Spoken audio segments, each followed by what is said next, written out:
think like I'm used to just yelling polarizing statements into the void, and generally speaking, the feedback I get from people like Alex and Ari is that there are nuances, Alexander, and I should accurately investigate all the nuances. So it's like, yes, of course, there are nuances. The most important part of building a funnel, any funnel, and when I say funnel, I don't mean lead magnets, just so that we're all clear on the context of this call.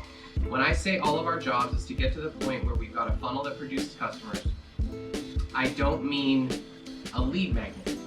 I mean a system by which we speak to cold traffic.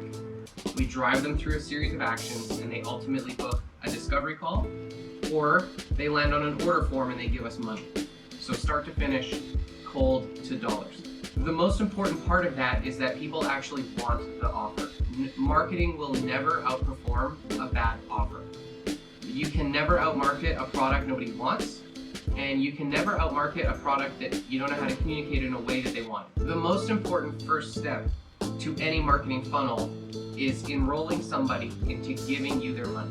I'm in a mastermind with Alex Becker. He has given me some language for this. He calls it baking muffins, so I'm taking the language, and we can call that baking a muffin. AKA, building a webinar is hard, and it can be expensive, particularly over multiple iterations. And so before we go build a cake as big as your house, we should bake some muffins to prove that people like it. First and foremost, the way to make a muffin is to actually just sell it to people you already know.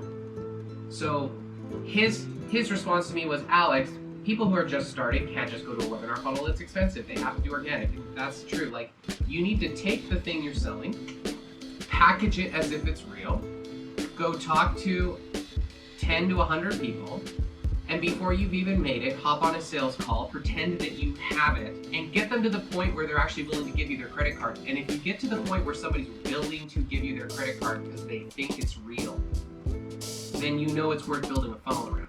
We don't actually have to build the product, we don't have to build the offer, we don't have to build the course. We need to act as if the course is real and sell it to somebody. And then you have the choice, like, okay, do I take their money and then ask them to wait? Or do I just tell them I'll come back and get their money when the course is ready? That's a different conversation. But the point is, if you post something on social and you get crickets, if I build a product and I walk into town square full of people who should want it and I hold it out in front of them and they all walk by and nobody gives me any notice, then I'm delusional. We need to bake a muffin and put it on social media.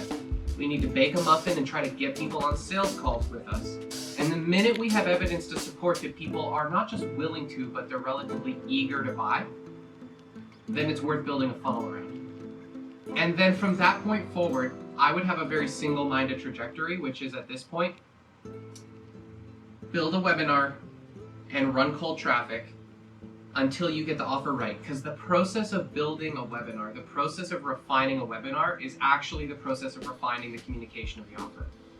We don't need to do 20 funnels to test how to communicate the offer. We need to figure out the right way to communicate it once in a webinar. And the minute we can communicate it in a webinar, we can communicate it everywhere else a bunch of different ways. We just pick a format, communicate it through a webinar. That's the easiest possible thing to do, because a webinar has a structure. It has something correlate to a script, right? What would the offer need to include for it to be a yes right now? And they might tell you well, it's great except it needs this. And the minute you add that, all of a sudden everyone else is yes, I need that thing now. That's the one variable, is we actually want to get to sales calls as soon as possible, even if you know they're fake. If the other person doesn't know they're fake, that's the only real case study. They have to believe it's real, because then you're going to get the truth out of it. If I were you, I'd be going on Facebook right now, and I'd be like, hey guys, I have built this program, or I am launching this program, and it's going to help these people do these things and solve these problems. Who wants information, or who wants to hop on a call to talk about it? You bake a muffin, and you get some money.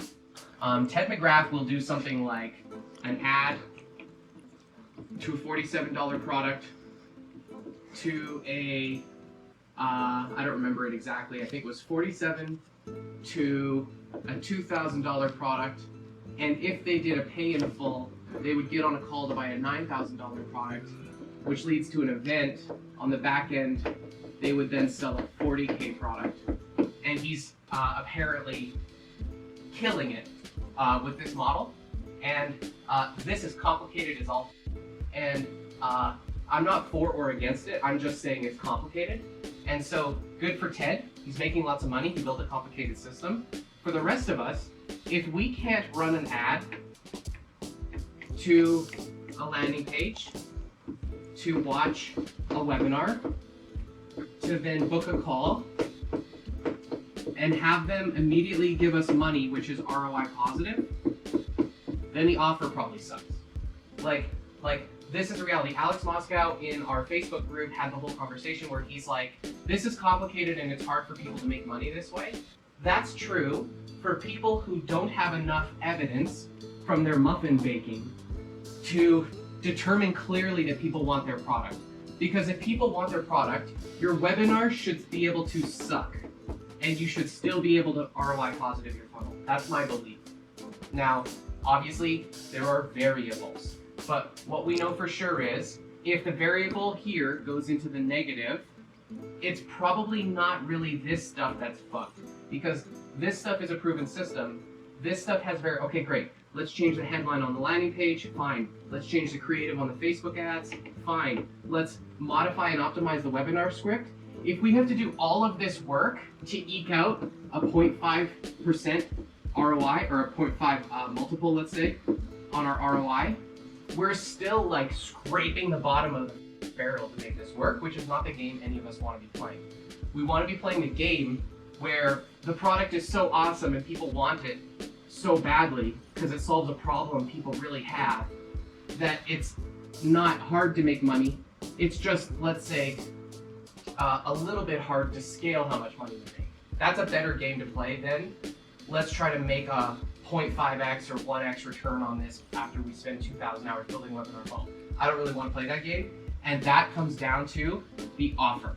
That comes down to what's actually being sold. So if we just put a big check mark next to offer, because we've tested it with some muffins and we built a funnel people actually want it, then what we could do is see a 1 to 4x return on webinar that we scale hopefully to, like, let's say 5 to 10x returns.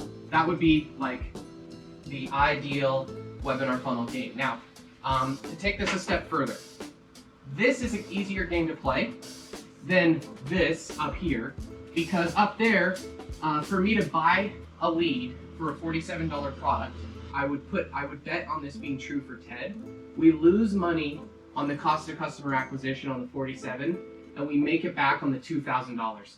So the second version of this funnel that I like to play with is add. So actually, it's just the same.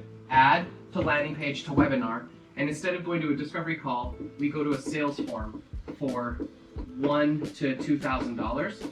So we just don't go to a discovery call, we go to a sales form, and $1K to $2K. This should still also make money.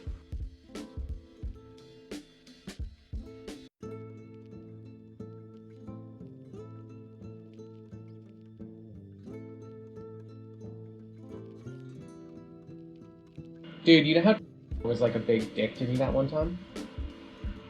I feel like he could have been more of a dick. Oh, pardon me. Pardon me, Warren. He was just a little. Anyways, he was just a little dick. That's he wasn't your a story, big dick. and you're allowed to have it. Okay. So go on. He was this big of a dick. And so the other day, I was like, do you know how his micro webinar works? Mm-hmm. I was like, no, but I'll funnel hack it. Then I was thinking about it. I was like, you know what? That guy's a dick. I'm like, so effective immediately. Anything that he has like on display in the world, I'm gonna go and tear apart. Like I'm gonna. Oh, yeah, good. You're gonna get a rival, a villain. Yeah, but I'm gonna do this with everybody, not just him, but with him in particular. So I went and I got a Vimeo downloader Chrome plugin, mm-hmm. and I downloaded his webinar, mm-hmm. his micro webinar, and I uploaded it to Sonic. So now I have a full transcription, mm-hmm. and I'm gonna break it out into like its parts, and I'm gonna just put it in the university. We're gonna make a section in the university called like funnel hacking. It's when you take something that someone put out there as a funnel and you reverse engineer it. Anyway, back up. Dude. Stupid emojis. I mean, it's one thing when the emojis add to something. Yeah. But it's literally just like. In case you don't know what the word Instagram is, it has to do with a camera. Yeah, exactly. All right, can I prove this? Yeah, go ahead. Okay, great. Tag him in it too. Like, hey, you f***ing idiot. What's with these emojis? Maybe I won't go that far. Fine. Happy Gilmore was kind of funny because it involved hockey, sort of. Wow. But other than that, Wow, don't really like Adam wow. Sandler. People are like, "Oh, Billy Madison's the funniest movie ever." I'm like, no, it's not actually. It's How do you endure the really stupid that goes unpleasant. on here if you can't handle Adam That's Sandler? actually a good question. That's pretty insulting to us. Yeah, but there's so much Adam Sandler humor that happens in this business. Yeah, but it's not at to find. Give me an example of that. Shampoo is better. Yeah, this is the Crystal Festival. Do you want to watch it, or Matt tested it? Do you want to watch it? Have you seen it? You've seen it. You must have seen it. I don't remember. Do you want to watch it again? Yeah.